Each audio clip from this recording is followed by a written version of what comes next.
Assalamualaikum warahmatullahi wabarakatuh. Selamat pagi anak-anakku semuanya. Gimana kabarnya? Tentunya kalian semua dalam keadaan sehat walafiat beserta keluarga kalian di rumah. Anak-anakku kelas 8 yang saya sayangi, sebelum masuk ke materi, mari kita bersama-sama untuk berdoa. Semoga apa yang saya sampaikan pada pagi ini bermanfaat. Al-Fatihah. Bismillahirrahmanirrahim. Alhamdulillahirabbil alamin. Arrahmanirrahim. Maliki yaumiddin. Iyyaka na'budu wa iyyaka nasta'in. Ihdinas siratal mustaqim. Siratal ladzina an'amta 'alaihim ghairil maghdubi 'alaihim waladdallin. Amin. Anak-anak kelas 8 yang saya sayangi, untuk menginjak pertemuan biologi yang kedua, yaitu saya akan melanjutkan sistem gerak pada manusia yang sudah saya terangkan pada 2 minggu yang lalu. Ya, untuk sekarang yang akan saya terangkan yaitu tentang otot. Langsung pada fungsi otot. Di sini yang pertama adalah sebagai alat gerak aktif. Ya, otot itu sebagai alat gerak yang aktif. Ya. Kemudian fungsi otot yang kedua itu adalah merupakan jaringan yang berkontraksi lebih pendek, kemudian berrelaksasi memanjang, ya, kemudian bekerja di bawah kesadaran itu bekerjanya itu secara sengaja kita lakukan, ya, seperti menulis, berjalan, apa yang kita lakukan itu di bawah kesadaran kita, ya. Kemudian selain itu fungsi otot itu bekerjanya juga di luar kesadaran kita, yaitu seperti pada jantung, ya. Jantung itu bekerjanya adalah di luar kesadaran kita. Tanpa kita perintah, jantung itu akan bekerja memompa darah ke seluruh bagian tubuh.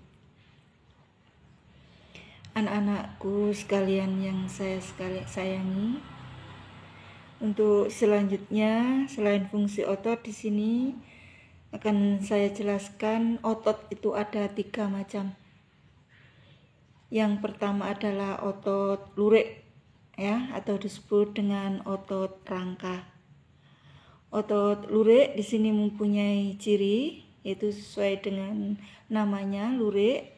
Di sini cirinya adalah bergaris-garis lurik-lurik, ya. Kemudian ciri yang selanjutnya adalah gerakannya itu di bawah kesadaran kita, ya, seperti kita berjalan, kita menulis, ya, dan sebagainya. Itu adalah gerakannya atas kemauan kita, ya. Kemudian yang kedua itu adalah otot polos, sesuai dengan namanya polos, ya. Bentuk ototnya adalah polos. Kemudian bekerjanya adalah di luar kesadaran kita, ya. Seperti contohnya kerja dari dinding lambung, kerja usus, kerja pembuluh darah, ya, dan sebagainya. Itu adalah otot polos. Yang ketiga yaitu otot jantung. Di sini otot jantung itu adalah merupakan mempunyai 2 sifat dari otot yang di atas tadi, ya. Bentuknya seperti otot polos, tapi bekerjanya itu seperti otot lurik, ya, yaitu di luar kesadaran kita, ya. Jantung tanpa kita perintah setiap saat itu adalah memompa darah ke seluruh bagian tubuh kita, ya.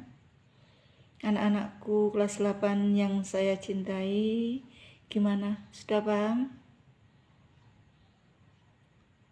Untuk selanjutnya saya terangkan gangguan dan kelainan pada sistem gerak. Yaitu yang pertama, riketsia. Riketsia ini biasanya gangguan pada anak-anak kaki membengkok, ya. Itu disebabkan karena kekurangan vitamin D, ya. Vitamin D sumbernya adalah dari sinar matahari. Kemudian yang kedua, osteoporosis. Ini biasanya terjadi pada orang dewasa, ya. Ini disebabkan karena kekurangan kalsium. Kemudian yang ketiga yaitu artritis. Ini adalah penyakit sendi atau sering disebut dengan penyakit rematik, ya. Kemudian yang D selanjutnya yaitu fruktura. Fruktura ini disebabkan karena terkena benturan yang sangat keras, ya, mungkin karena kecelakaan dan lain-lain. Ini adalah fruktura atau disebut dengan patah tulang. Kemudian yang selanjutnya kelainan pada alat gerak yaitu disebut dengan kifosis, lordosis, dan skoliosis. Untuk kifosis itu adalah melengkungnya tulang belakang itu ke belakang, membungkuk seperti ini. Ya, tulang belakang membungkuk seperti ini. Kemudian yang kedua, lordosis, ini sebaliknya, yaitu tulang bagian belakang itu ke arah depan seperti ini.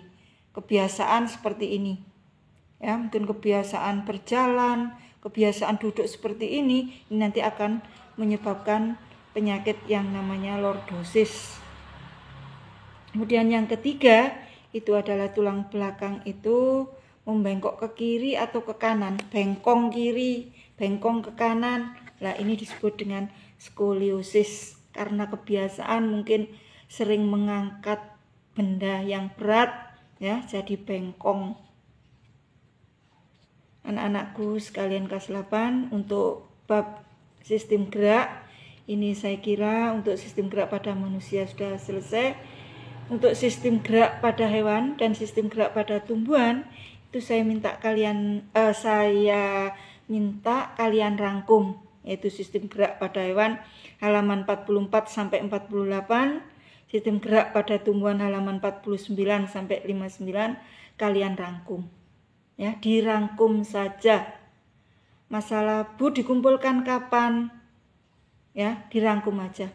Untuk perintahnya nunggu perintah saya pada pertemuan yang akan datang. Ya, gimana? Paham? Anak-anakku sekalian kelas 8, untuk pertemuan kali ini saya akhiri sampai di sini. Mungkin kurang paham, bisa kalian baca lagi di buku paket, ya. Itu saya akhiri sampai di sini. Mari kita tutup dengan bacaan Alhamdulillahirabbil alamin. Benang mohon maaf yang sebesar-besarnya. Wassalamualaikum warahmatullahi wabarakatuh.